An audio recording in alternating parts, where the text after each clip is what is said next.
We all want the best of both. Dessert without calories, luxury without expense. And how about security without passwords? With Okta, it's possible. We secure identity so you can safely use any technology. Okta, the world's identity company.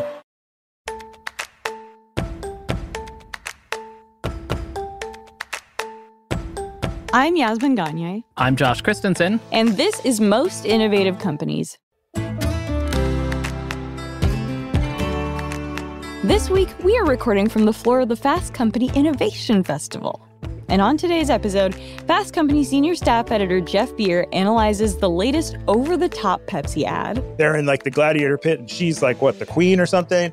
You're looking at this thing, what the hell am I watching? Robinhood co-founder Vlad Tenev talks about crypto regulation and AI. You'll probably be able to write code by writing in English. It'll just do a lot of that work for you. And instead of our usual keeping tabs, we talked to some of the attendees at Fast Company's Innovation Festival about the dumbest innovations this year. Flip phones in 2024. I feel like we're going backwards with flip phones. Like the Motorola Razr, I get once a week an email about it. Stupidest thing I've ever seen. But first, here's the download. The news you need to know this week in the world of business and innovation. Instagram has introduced new teen accounts with time limits, content blocks, no notifications at night, the ability to limit who can find their account, and parental oversight. Instagram plans to use AI to verify ages of users. That's going to be great. That's going to work. It's going to work. And require minors to make a teen account when they install the app. It would be a real compliment for AI to think I was a teen, for instance. I will be immediately blocked. Like, this is bald. Millennial. That said, I kind of want a teen account because it sounds kind of nice to just I mean, all of these things. Can we have teen account settings? I need someone to monitor my Instagram. Right, exactly. As we mentioned last week, last Friday, Boeing workers went on strike after voting down a tentative agreement with the company. CFO Brian West says they are working on a new deal to get operations back to normal, but the strike could cause billions of dollars of loss for Boeing. Union members and company reps are meeting with federal labor mediators at the moment. For now, Boeing has sent their assembly of Dreamliners to a non-union plant in Charleston, South Carolina. Sick. Oh, Jesus. Next year, Amazon employees will be required to work in the office 5 days a week. Unbelievably bleak keeping tabs this week so far. Real bleak. This is a shift from their current 3-day-a-week policy. At the same time, the company is turning to generative AI to drive more same-day shipping. This technology will help to optimize delivery routes, predict where to stock new items, and more. Presumably might track if their workers are actually in office 5 days a week as well.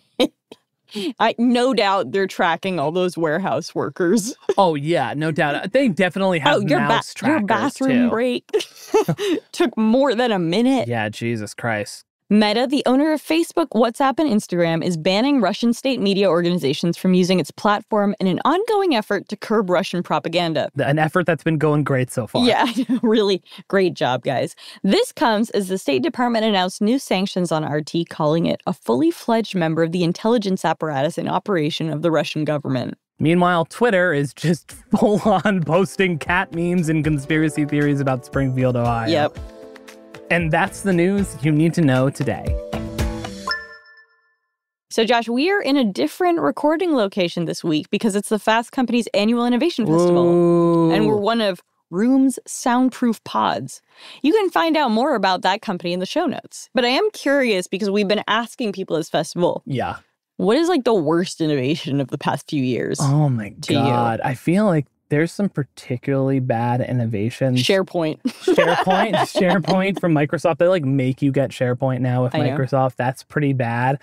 I feel like there has been some like pretty rough developments in the theater world, which, as any regular listener knows, I'm genuinely invested in, where I guess this is a longer trend than the past few years, but basically every other Broadway show is just an 80s or 90s movie made into a musical. It's like IP. Yeah, it's like the worst IP plays ever. And that's basically what's driving Broadway musicals right now, and it's driving me insane. Yeah. I'm really tired of seeing like what next Robin Williams vehicle will we poorly turn into a movie. Flubber.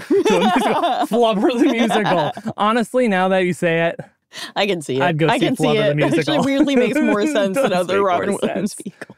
Oh my God. What about you? What's the dumbest innovation for you? So I definitely have one in mind. I did point out that I briefly considered attending Satya Nadella's talk and wearing a baseball cap and sunglasses, yelling, "Fix SharePoint" from the back of the auditorium. But no, do you remember Ember mugs? They sell them at Starbucks. Oh my God, it's like they keep your drink hot. Oh yeah, they also burn the shit out of your hand. Yeah. So I remember thinking they were really cool. And I think I got one for free at an event and I used it and I was like, I don't need this. Like I can just use a regular mug. It's like over-engineering. Drink your coffee. Like drink the juice, Shelby. Yeah. To quote Steel Magnolias. Yeah, I don't. Some of these inventions are just things where you're just like, what? Did we need this? Did we need that? Now I need to find a plug when I want to drink something? You're like, it's now instead of being like, I'm charging my phone here, I can't really leave it. It's just like, sorry, drinking coffee, can't leave this outlet. Very strange. Anyway, we'll come back to worst innovations in a second, sort of later on in the episode. But it's actually time for our monthly Brands That Matter segment with Fast Company senior staff editor Jeff Beer. This is our monthly segment where Jeff takes us through the latest in the world of branding and marketing. And we actually spoke to Jeff last week before the festival started this week.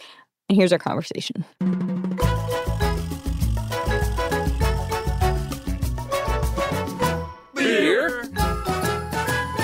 Beer. So it's the beginning of the NFL season. What are some ad campaigns that have caught your eye? The NFL, you're reminded every time it launches that just how massive it is. And it launched last Thursday, had its biggest start ever, 24.3 million viewers on NBC, 4.6 million on Peacock. I mean, you know why brands are interested, right? Yeah. I don't think 4.6 million people have ever been on Peacock, period, let alone at one point. Very obvious why huge brands are interested in the NFL. Yeah. But some pieces of work really stood out leading up to the new season. The first was the Manning cast, which I love them. They're so funny. They're so good.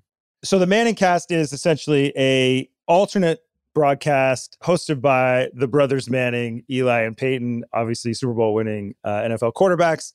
Hugely popular. They have guests on. It's quite cool, and it's exploded in popularity. And to promote the new season, they did an 11-minute I love that promo for the new season of the Manning cast. And this was Manning cast, the musical, which basically the whole thing is like they've won all these trophies. They've won everything there is to win in the NFL, and they want to go for a Tony. They're on the phone with Bob Iger himself. Eli and I are going to try to win a Tony Award. Can you just get us a theater? Just give us one night, and we'll prove we can be Broadway. All right, I guess one night, but only one night. There's cameos by like Snoop Dogg, Kevin Hart, Jimmy Kimmel, Pete Davidson, Bill Burr, Jason Kelsey, as well as like a whole bunch of NFL players and coaches. Aren't all those people are affiliated with NBC? Oh, yeah. It's like the NBC crew. People. They're all the people. Oh, yeah, definitely. Ladies and gentlemen, I'm going to need you to silence your phones, okay? That means you, Commissioner Goodell. Okay, you're on the phone. I see you. Put it up. It's like 8 minutes too long.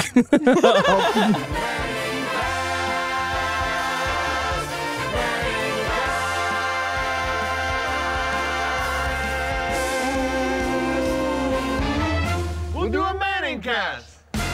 The 11 minutes is there. And so I kept being like, is this over yet? As a concept, I think it's fun. And like, there's a level of like goofiness. The quarter zip sweater song. Yeah, it's funny, but it's just like whenever you have athletes doing something, there's just like a level of like, they're trying their best, but it's these famous athletes. So you've got to like accept it to a bit. It went on way too long. The clearly CGI'd in Snoop Dogg. They're all CGI'd in. But the Snoop Dogg one was like, I love it. We ran out of some budget on that.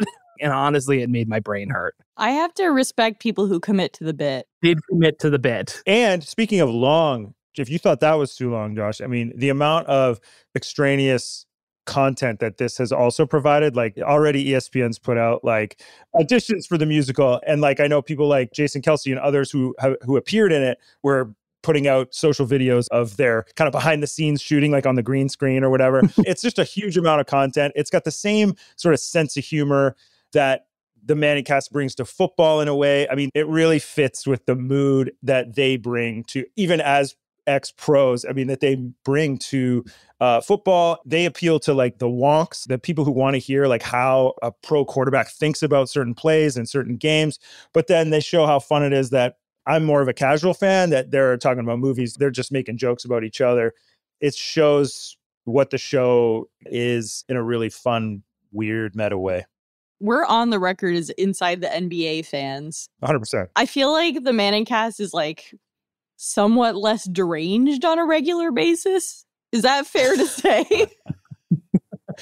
Yeah, for sure. I also think that like it's cool that it's not, because so many sports broadcasts of any kind try to recreate what Inside the NBA did, and whether it's like, let's add 5 guys and see what happens. Yeah, it's too much. That's why the Manning cast works. Exactly. Is it's like 2 guys and some guests, and they watch it in a much more like modern way. Like it's not a studio show. It feels very like of the YouTube era. But one thing that's parallel to Inside the NBA, I would say, it's not just names. Oh, this is a big name. This is a big name. Let's put them together. Obviously, these guys are brothers and they get along, and that's great. The important part is the chemistry and the banter. And I think that's also what works for something like Inside the NBA and why that's so beloved. So they've created a new concept with some of similarities that have been successful in the past for others, but in their own special way.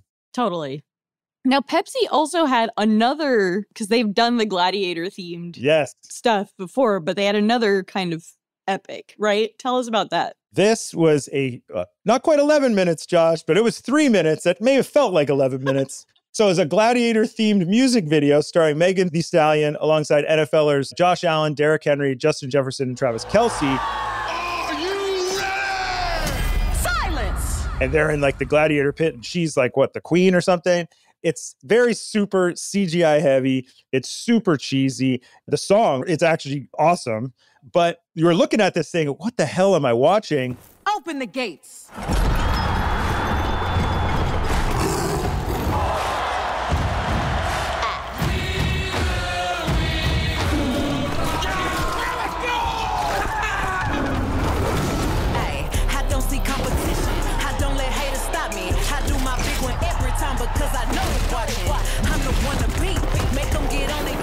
First, I kind of recoiled in horror. It is the kind of like bloated, over-the-top, capital A advertising you expect from the NFL and a gargantuan brand like Pepsi. I mean, it obviously cost gajillions of dollars. It's a huge production.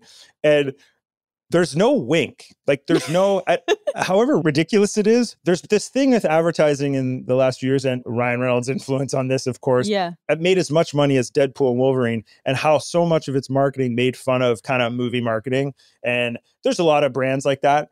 This is the kind of advertising that subversive advertising subverts. Yeah. They really leaned into it, spent the money, and like, God bless them. God bless them. Counterpoint.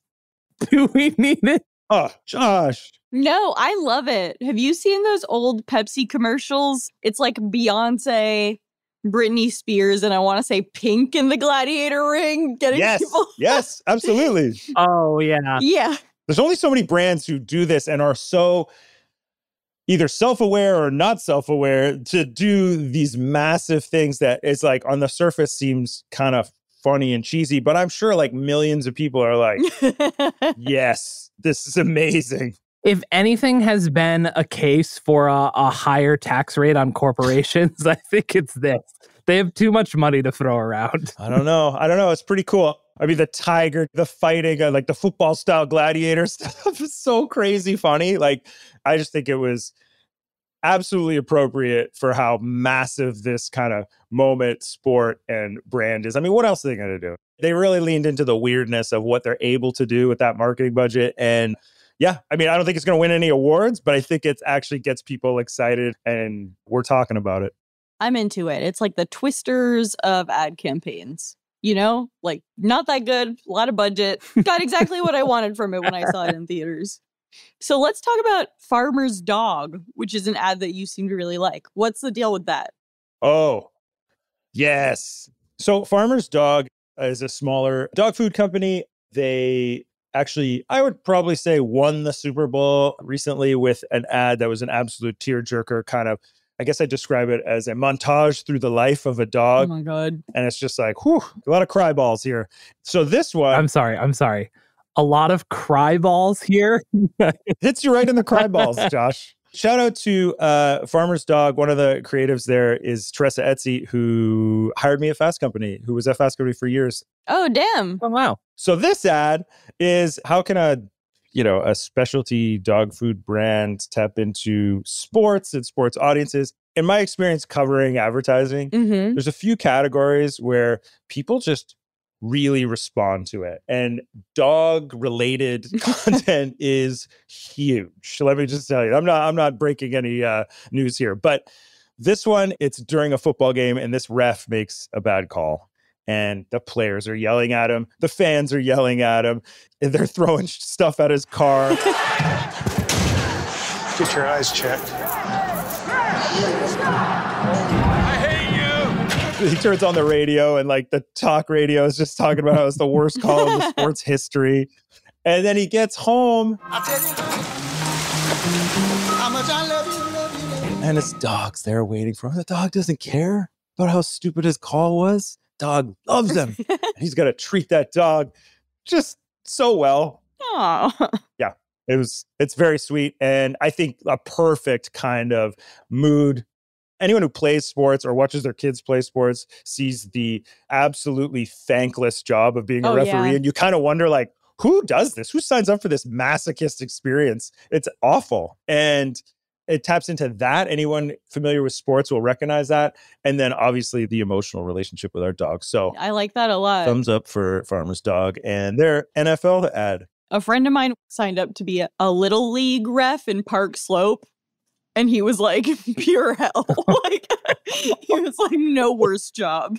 Little league dads are a nightmare. Yeah, but especially in Park Slope. You know what I mean? I don't know, man. I feel like I live in the middle of nowhere. And I swear to God, sports parents, generally, there is always a section that are absolutely just awful. Well, he had parents coming up to him being like, if you make this call, my kid may not get into Harvard. And it's like, dog, your kid is 7. Someone said that? Seriously? Yeah, that's. Oh my God. He was like, that's the little league vibe. Oh my God.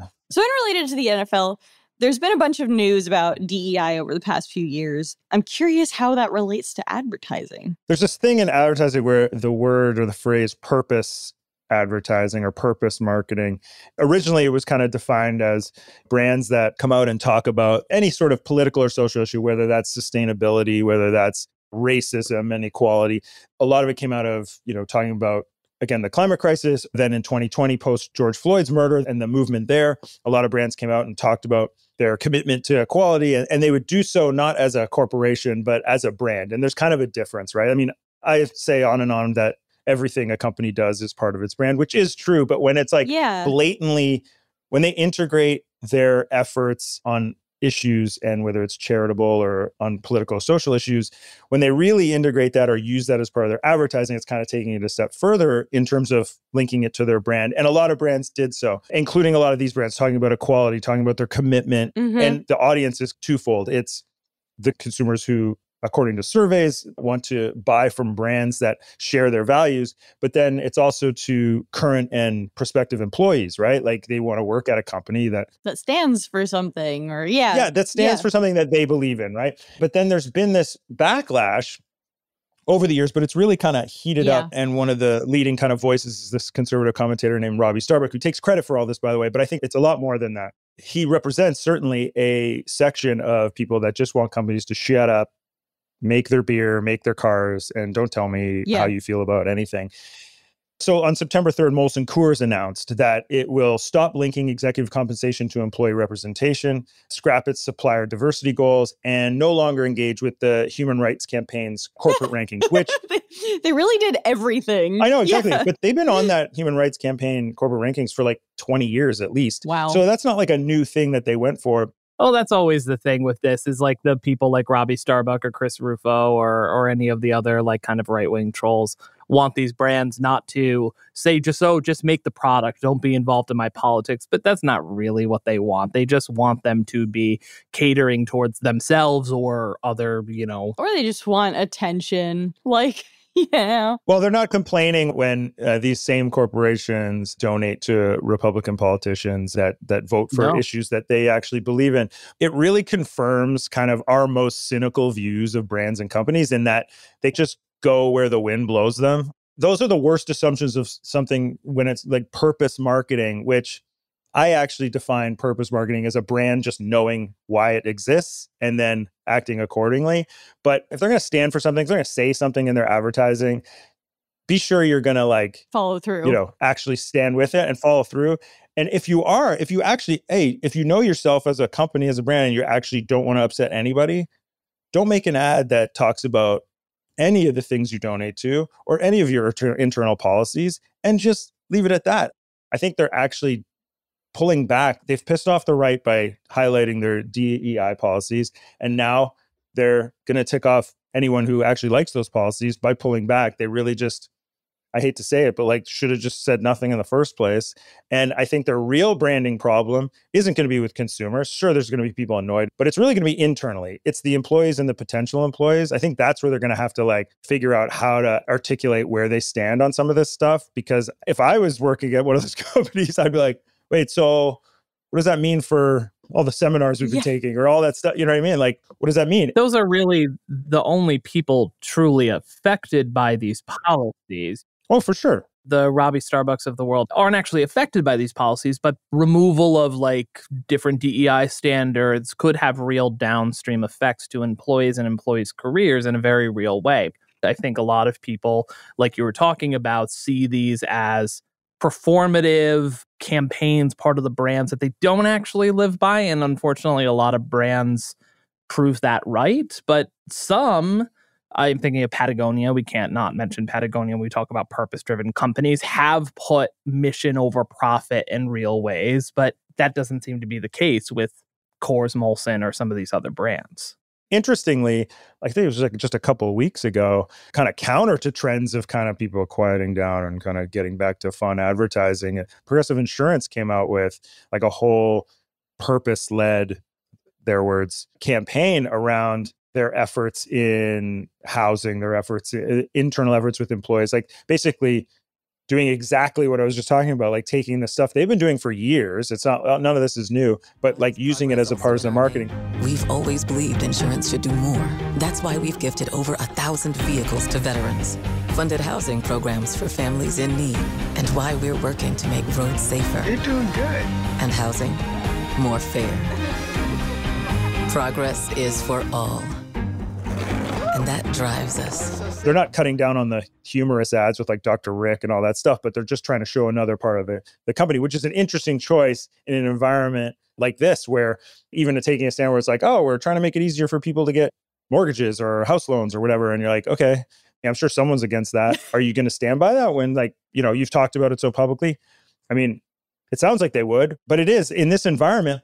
Is it worth coming out like that? And I think a lot of CMOs are already just terrified about what some rando influencer might say that they've pseudo-sponsored or given free product to at one point. Like, there's a lot of nerves. I mean, they talk a lot about risk and the value of risk when it comes to creative work. But I think when it comes to issues and the people they're teaming with, the ratio of being risk averse is massive.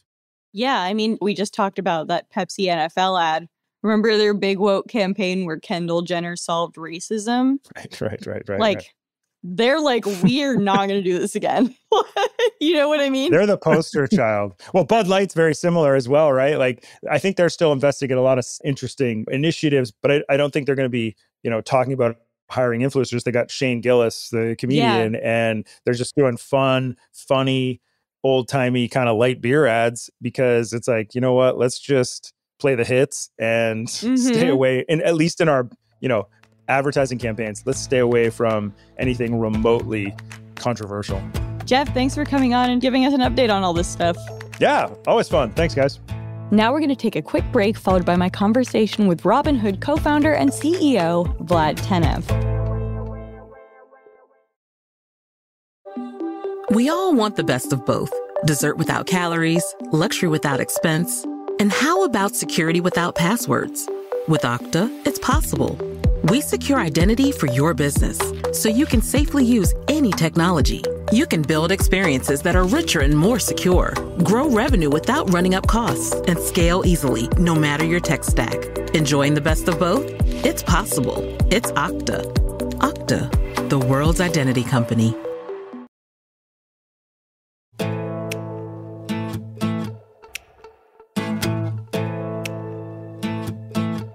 Vlad Tenev is the co-founder and CEO of Robinhood, the trading platform that made buying a few shares of a company something you could just do on your phone as a casual investor.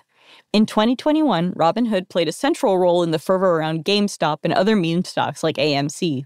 Back then, followers of the Reddit page Wall Street Bets and the famous Reddit user Roaring Kitty made the valuation of GameStop shares go from $17 to almost $500. The move was kind of a fuck you to hedge funds that had shorted GameStop and other struggling companies.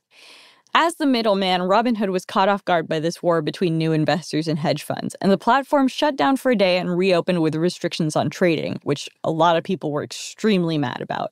And Roaring Kitty actually disappeared. But last May, after 3 years off the platform, Roaring Kitty returned to social media for the first time and prompted another meme stock craze. This time, though, Vlad says Robinhood was ready. For us, it was an opportunity to show that we're a different company. Back in 2021, it seems like so long ago, we were a private company. I considered us a small startup, even though we had grown quite rapidly through the first couple of years of COVID. And so I think, one, I viewed it as an opportunity to show how far Robinhood had come as a business, making investments in the infrastructure, having a strong balance sheet. You all were the only trading platform up for a while, or one of the only ones. Yeah, and that day we saw around $500 million of deposits into the platform. So if we can actually demonstrate that resiliency very visibly, because nobody really notices that when things are all good. Yeah, when things are good, unless they're bad everywhere else, nobody notices. But, sometimes they do get bad everywhere else, and you have to be ready. So that was my mindset. And I think the other thought that crossed my mind as all the Roaring Kitty stuff was rearing its head again, was that people rely too much on following others. And with investing, my philosophy has been people are smart enough and should be making their own decisions. So generally, I'm a bit against copying people and buying stocks just because someone else is doing it. And I think people are smart enough to make their own decisions, and they should make their own decisions. And that's what Robinhood enables for our traders. I want to talk a little bit about your approach to dealing with regulation. So Robinhood received a Wells notice from the SEC that the company is being investigated over crypto tokens trading on the platform. I'm curious, did you see this coming? Yeah, in this particular case, it wasn't a huge surprise because we had seen a string of Wells notices applied to crypto companies of all kinds. Coinbase received one, Kraken, pretty much all of the crypto platforms. And the SEC was taking this stance publicly as well as privately for a while that every cryptocurrency other than Bitcoin was a security. Yeah. And that's evolved a little bit. Now it seems to be Bitcoin and Ethereum are okay. Everything else is a security. And our view is just that that's not true. There's a lot of things that are basically identical to Bitcoin in how the technology works. Even the source code is closely derived from Bitcoin source code, and they operate like it.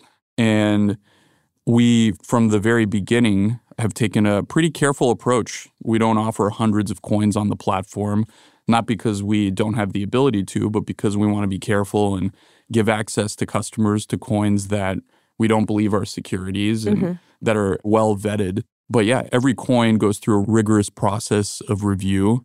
The whole SEC crypto situation has been a bit confusing, to put it mildly. They've changed the way that they engage with the industry quite a bit. At first, it used to be, we welcome all the crypto firms to come in and register and tell us about what you're doing, and we'll work with you to find a way. And we actually went and did that, and I think it became clear that they weren't particularly interested in finding a way. So they just want to regulate this by enforcement. And I think that's fundamentally very, very bad for society, because there's one way to look at this, which is as an asset, but there's another way to look at it as a fundamental technology that just makes things we're already trying to do better and more efficient. How would you like to see it regulated? Or would you rather no regulation? I think some regulation is good. It protects customers from scams and things like that.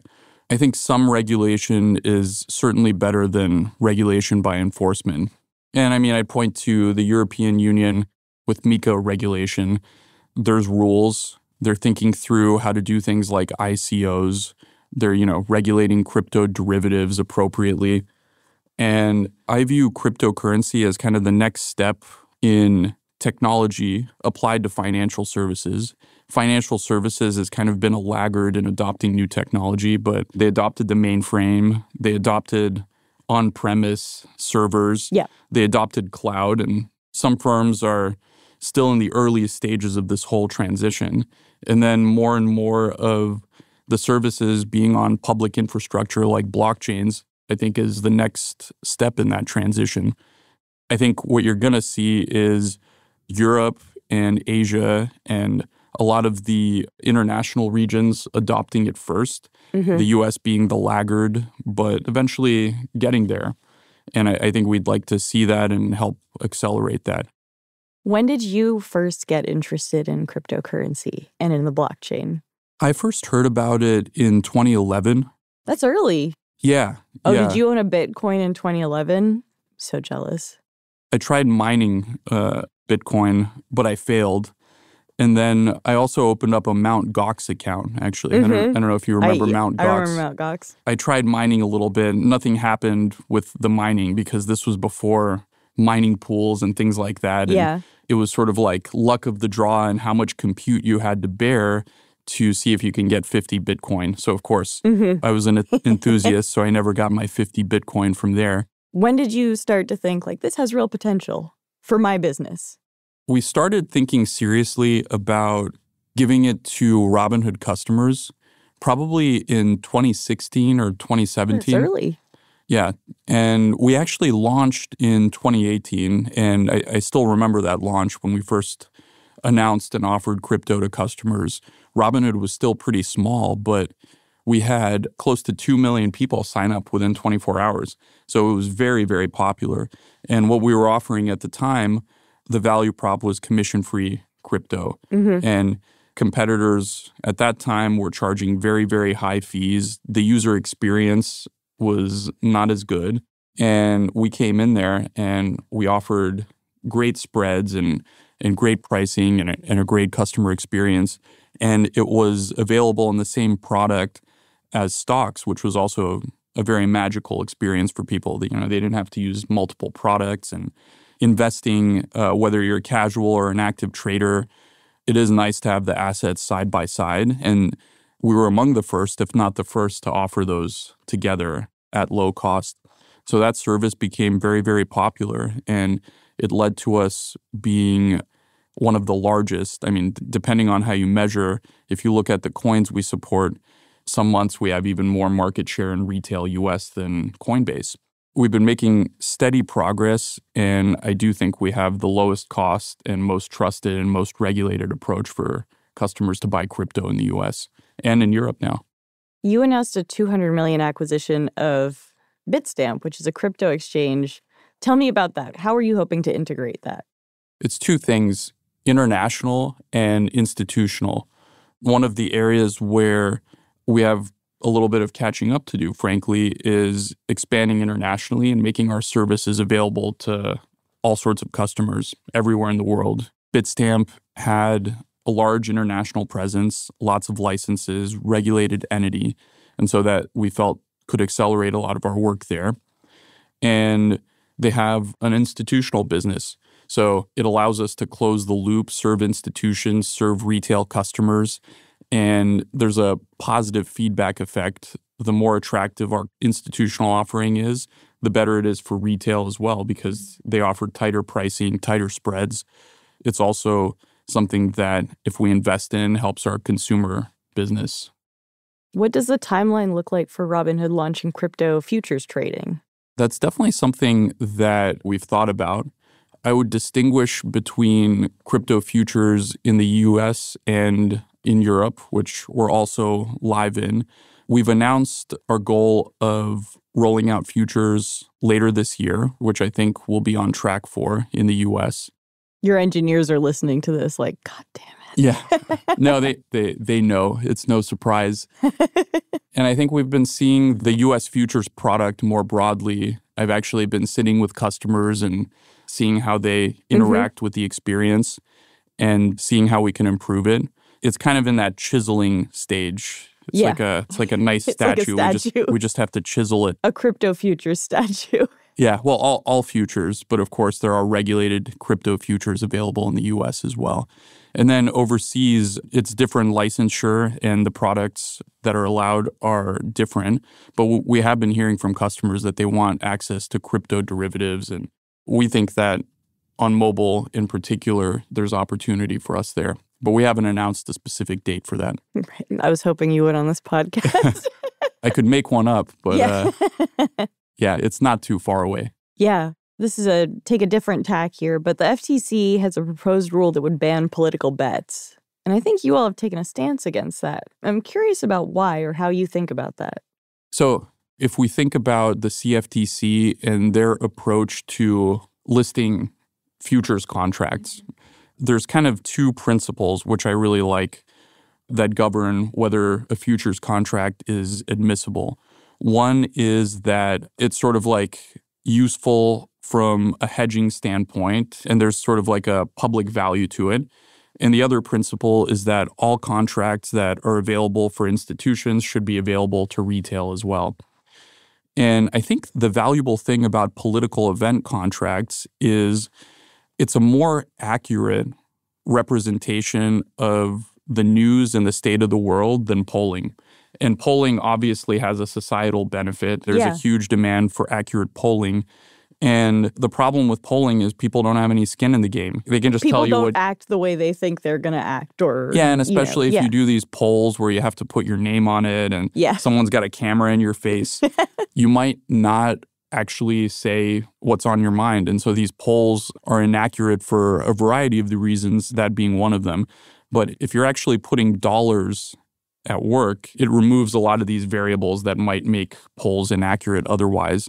And so I think there's a valuable signal there. My thoughts on political event contracts are similar to my thoughts on crypto. There's use in the technology. We should try to figure out how to regulate it, not run from it. And we should do that aggressively because what's going to happen is it's going to go overseas, right? It's easy to create an internet company or a product or technology outside of the US. Everything's connected anyway. We're going to start losing to countries that are able to regulate effectively, and that's not the position that you want to be in. I want to ask a little bit about AI. You're involved with a startup called Harmonic, which aims to use AI to solve complex math problems. And I saw a report last week you were in talks with Sequoia and Index Ventures to raise money for it. Tell me about that business and how you got involved with it. Yeah, so my background prior to being an entrepreneur was I was a mathematician. And the way I got interested in math was because I really loved physics growing up. I wanted to understand how our bodies worked and why the Big Bang happened, why the laws of physics were the way they were. I really think if you kind of boil it down to what people are here on this world to do, you know, we're explorers. We have to find stuff out. We love discovering things. So anyway, I got into math through physics. And when GPT-4 came out last year, I started thinking about the potential for that technology. You're seeing the first steps of it being applied to math problems. Isn't it currently not great at solving math problems? Right? Yeah, and that was the observation. That's why we felt like there was an opportunity to build something that was significantly better at that. And so I teamed up with someone, Tudor Akeem, who's the chief executive officer of Harmonic, and he's great. And he's running the company, and we decided to start this thing. And so it's interesting for me because it's a different role. I'm not managing the team, but I'm kind of a board member and helping out in different ways. But I'm curious, has your investment in AI increased at Robinhood, and where are you deploying those resources? I think there's going to be 3 stages of Robinhood's adoption of AI, and we're kind of in the first stage. The first one is taking things that people were doing internally and augmenting them. So that's like engineering, integrating AI for first pass code review, which is, if you submit code and check it in, usually a human reviews it, but AIs can do really effective first pass code reviews and things like that. Copilots, where you can actually autocomplete chunks of code and tests, and they're not very good yet. They can't kind of replace the work of a software engineer in a significant way, but they can augment it. And so I think as that technology gets better and better, the work of a software engineer will kind of fundamentally change. It'll be like going from writing assembly language to a higher level language. You'll probably be able to write code by writing in English, writing what you want the software to do or the service to do, and it'll just do a lot of that work for you. So you'll need like really good prompt engineers versus people who can write code. Is that fair? I think those skills tend to transfer. Prompts are another form of computer programming language. That makes sense. And they're a little bit fuzzier, but writing in English is like less explicit. Yeah. But I think it has a lot of the same properties. So we're applying it internally in those ways. I think the second stage is having AI augment existing products that our customers use. And then the final stage is you have these like fully autonomous financial agents, AIs that can do work that you would need an extremely sophisticated, professionally certified financial professional to do. Yeah. Like a financial advisor, a tax planner, someone helping you with trust and estate. That's really exciting to me because previously you'd have to have a lot of money before you can afford to have someone give you sophisticated tax planning advice or trust and estate. And so that tends to be a high net worth only product. But if we can take these high net worth products and make them available to the mass market, that's really the thesis behind our Robinhood Gold product. It's really about getting the same types of things that a high net worth individual would be able to get from a family office or like a private bank and delivering them to people for a low subscription fee. Well, that's great. Thank you so much for coming on the show, Vlad. Thanks, Yaz.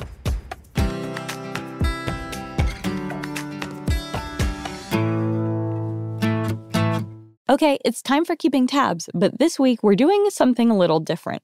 Since Josh and I have been hanging out all week at the Innovation Festival, hearing talks by Ryan Reynolds, Issa Rae, Busy Phillips, Satya Nadella about the greatest innovations of the past year or decade, we did the opposite. We asked attendees what they see as some of the dumbest innovations in the past year or so. And there have been many. This podcast being one of them. The dumbest innovation is when people are using AI and they have no idea what they're using it for. Face swap fake videos on social media where you can put like your body on a face on like a dancing bear or whatever. I just think that it's so dumb. I've seen so many and I think that's the stupidest thing I've seen like socially. Ooh, that robotic construction drywaller robot was horrible. It looked like it came out the Jetson era. It wasn't of 2024, but the first thing that popped into my mind was Juicero. Flip phones in 2024, the dumbest innovation. Where I feel like we're going backwards with flip phones. Like the Motorola Razr, I get once a week an email about it. Stupidest thing I've ever seen. This slime that's in the shape of like different things, and I'm like, wait, so you're selling me slime that's shaped like breakfast and I can squeeze it, but then it never goes back to the shape of the breakfast. But I'm like, why? And it costs $17. The TikTok hula hoop. Yeah, I think it was like a workout thing where people were saying that you can just hula hoop your fat away and you can just move your hips and lose your weight away and stuff like that. And then I think a couple weeks later, there was like multiple people that were like, don't buy this. It's really bad. The dumbest innovation for sure is trying to make everything in your home smart, and not every device needs to be smart. So I saw this innovation where you have a smart refrigerator that shows you what's inside your refrigerator, but how lazy do we get as a population where you can't just open the door? A smart umbrella. The umbrella, it's like it's Wi-Fi, it will tell you the weather. It's like, I have an umbrella that will tell me the weather too. You just go like this, and then if it rains on you, that's the weather. The friend.com AI friend hardware situation makes me kind of sad. In their commercial, they have a guy playing video games and he's losing, and his AI friend texts him being like, oh, you're getting crushed. But he's literally with people in the room. The Cybertruck. Holy God, that was so bad. There was a headline recently of a Cybertruck exploding and the flame was too hot that the firefighters couldn't put it out. The Cybertruck is beyond the worst innovation. You can't even call it that. It's like a box of aluminum foil with a lithium battery inside. Death trap. I hate it. The type of person that I am, I wouldn't comment on to what's the dumbest, because I think that anybody that has the courage to get up and try to make something happen should be, applaud. Okay, I respect that.